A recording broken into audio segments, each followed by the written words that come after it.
So ito pag-usapan natin itong Iglesia ni Cristo o Iglesia ni Manalo kung tawagin ni Brother Eli Soriano ay magrarally po no para daw tutulan ito pong impeachment complaint laban dito kay Sara Duterte. Mga kaibigan, kung inyo pong matatandaan,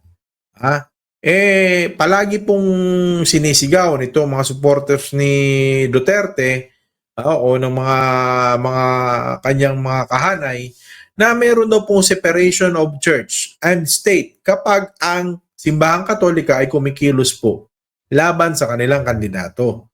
So, hindi ko makita mga kababayan kung bakit ang itong iglesia, itong INC ay haharangin yung question ng taong bayan tungkol po sa paggamit ng kaban o pondo ng gobyerno. 'Di ba? May karapatan po itong mga kinatawan ng taong bayan sa Kongreso na hanapan po ng sagot kasi sila nga po yung binoto ng tao para sila ang gagawa ng paraan. Di po ba? So ang nangyayari mga kaibigan, haharangin itong INC yun pong investigasyon. Paano natin mapapanagot ito pong mga katiwalian na ginagawa sa ating bayan? Di po ba? Sino po ang gagawa para sa atin kung itong mismong sekta ay makikialam o masasabi natin sa ating pananaw na nagpapagamit mga kaibigan dito po sa mga politiko. 'Di ba? Mga kaibigan, bakit itong simbahan na ito na itinatag, itong relihiyon na ito ay makikialam? At bakit siya magpapatigil ng investigasyon na meron pong kinalaman sa public interest? 'Di ba? Mga kaibigan, ito po'y walang kinalaman sa pagpapatigil po ng kanilang paniniwala at pananampalataya. Dito ka magtataka mga kaibigan, sa iglesia na ito, dahil ang kanila pong mismong patakaran sa kanilang mga miyembro ay hindi po maaaring sumali sa anumang welga. Bawal po ang mag-union. Kaya nga po mga kaibigan, kapag ikaw ay nag-apply sa isang kumpanya at sinabing ikaw ay INC, tatanggapin ka. Kasi nga, dun po sa sinasabing bawal kang mag-aklas.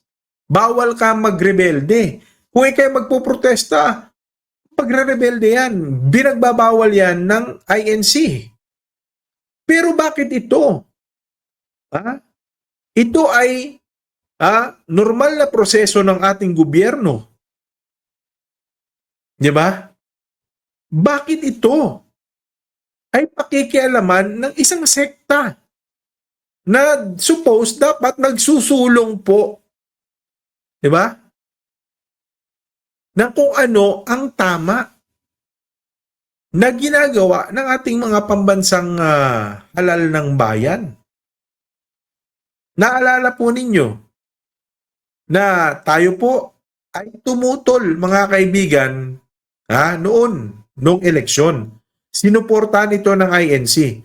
Wala po tayong nakuhang garantiya mula po dito sa sektang ito mga kaibigan. Wala pong warranty na nangyari. Dahil ano nangyari? Nag-away mga kaibigan. Ito mga kaibigan yung gusto kong sabihin. Sa mga taga-INC, double standard kayo Ayaw nyo nang nagre-rebelde. Samantalang si Sara Duterte nagre-rebelde kay Bongbong Marcos, pinagbabantaan. Di ba? Binabantaan ang buhay ng kapwa niya tao. Kahit pabiro, sabi nga, di ba? Sa iglesia, bawal ka magbiro dyan pagka nasa loob ka ng kanilang Kahit sabihin yung pabiro yun, o kung totoo sa hindi, sinabi na ni Sara Duterte, no joke. May inutusan siyang papatay kay Bongbong Marcos. Kasama ba yon sa pinaglalaban nyo? Yung mga ganong klaseng attitude, pananalita, yun ba yung pinagtatanggol ng mga taga-INC? Di ba? Kasi ako, kaya hindi ako makapasok dyan eh. Kasi hindi ako banal, hindi ako santo, hindi ako malinis na tao. Kasi feeling ko, pagka ikaw ay pumasok dyan sa sekta na yan, ang dami mong lilinisin, malinis ka dyan eh. Pero bakit ganon? Yung posisyon ng kanilang simbahan, mga kaibigan, ay magtatanggol ng isang involved sa iniimbestigahang katiwalian. Ayaw nilang makita, mga kaibigan, yung katotohanan na hinahanap natin. Di ba? Hindi pa nga natin nakikita kung saan napunta ang pera. Di ba? So, ipagtatanggol mo ang taong hinahanapan ng taong bayan ng pera. Di ba? Nasaan ang pera ng taong bayan? Hindi naman pera ng iglesia yan eh. Pera ng taong bayan. Eh, syempre, hindi tuloy natin maiwasang mag-isip. Ito bang INC na kinabang sa confidential funds? Di ba? Bakit kayo nagre-react ng ganyan? Kayo po ba ay nakinabang sa confidential funds? Di ba? Kasi malabo mong ipagtanggol ito kung wala kang nakikitang pakinabang. Hindi lang sa simbahan mo, kundi sa pangkalahatan ng ating bansa. Di ba? Ano bang pinakinabangan na natin sa kanya? Yung mga niya, pagtatantrums niya, pinagtatanggol nyo yan, naturingan kayong mga santo, banal, naturingan kayo. Pagtatanggol nyo, hayaan nyong gampanan ng Kongreso na mga kinatawan ng taong bayan ang kanilang mandato na malaman natin ng totoo. Maliban na lang kung baka sa inyo pinatago, di ba? Hindi naman namin sinasabing sa inyo pinatago o kayo nakinabang. Di ba? Pero hindi nyo maiwasang mag-isip kami. Isa ba ang inyong sekta sa nakinabang dito? Di ba? Makakapagtanong kami, bakit nyo haharangin? Kung walang tinatago, haharap yan sa lahat ng uri ng investigasyon. And besides, mga kaibigan, this is part of a democratic process. Di ba? Meron pong proseso yung pagpa-file ng impeachment. Pero yung sa inyo, anong gagawin nyo? Magra-rally. Eh, yung tamang proseso, mag-file. Di ba? Ngayon, kung pabor sa inyo, hindi nyo haharangin. Pag hindi pabor sa inyo,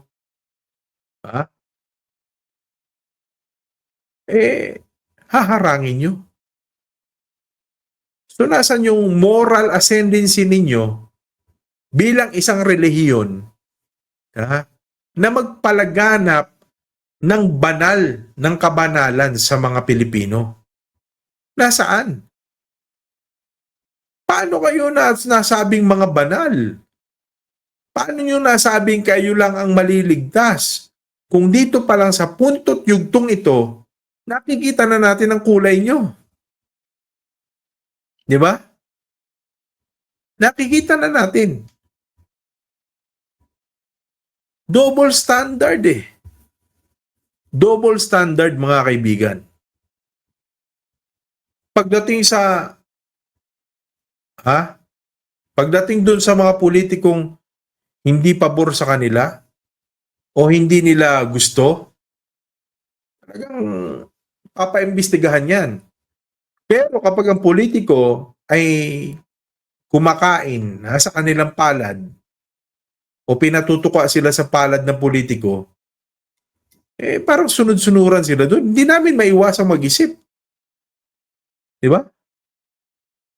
Hindi namin maiwasang mag-isip na ang sekta ay makikialam. Mga kaibigan, naalala nyo, sa palabas po ng Capelix, yung kanilang founder, nung nagkaroon po ng gera ng Hapon, hindi po nakikialam yung Capelix. Hindi nakikialam. Nangangaral lang. Nasa pelikula nila mismo yun. Di ba? Ginampanan ni Dennis Trillo.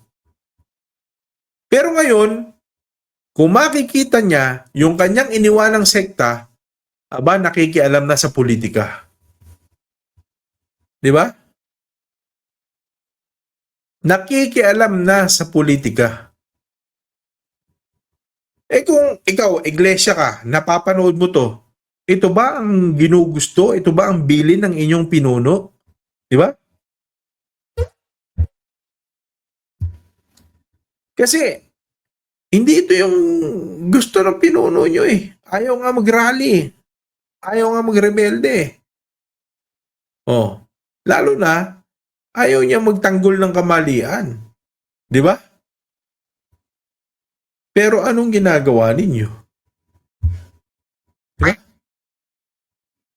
Kaya magfo-fallback ito, mga kaibigan, na ang iisipin ng mga tao, kayo ay protector. Ika nga, kayo ay tumitindig sa kung anong mali at hindi kayo nakatindig sa kung ano ang tama. Mahuhusgahan kayo dito. Mahuhusgahan kayo dito. Anyway, may sarili-sarili naman tayong pananaw. May sarili-sarili naman tayong kaisipan tungkol sa paksang ito. Magkakaiba man tayo ng pagtingin. At the end of the day, damay tayong lahat sa isang maling pagpapasya. Sa bawat maling pagpapasya na ginagawa ng mga Pilipino at ng mga relihiyon dito sa bansa, dekada na nating mamanahin. Ipapamana natin ang kahirapan sa sarili nating mga anak at apo. Kaya anong gagawin natin? Mag-isip at magdesisyon at magpasya ng tama. Diba? Yun lang yun. Pahalagahan kung anong kung ano yung katotohanan. Dahil pag hindi mo yan napahalagahan ngayon, darating ang araw, lulubog at mawawala na tayo ng pagkakataon. Lulubog tayo sa kumunoy ng kasinungalingan. At mawawala na tayo ng pagkakataon na paghilumin ang anumang bunga, anumang sugat na bunga nitong kamangmangan ng iba nating mga kababayan. So anyway, magkaiba tayo ng pananaw at opinion, ano man ang inyo, i-comment down below nyo yan. Salamat sa lahat ng mag-share at magla-like nitong ating video. And of course, kung hindi pa kayo nakapag-subscribe sa ating YouTube channel, please do subscribe para lagi yung maging updated sa mga itong uri ng talakayan.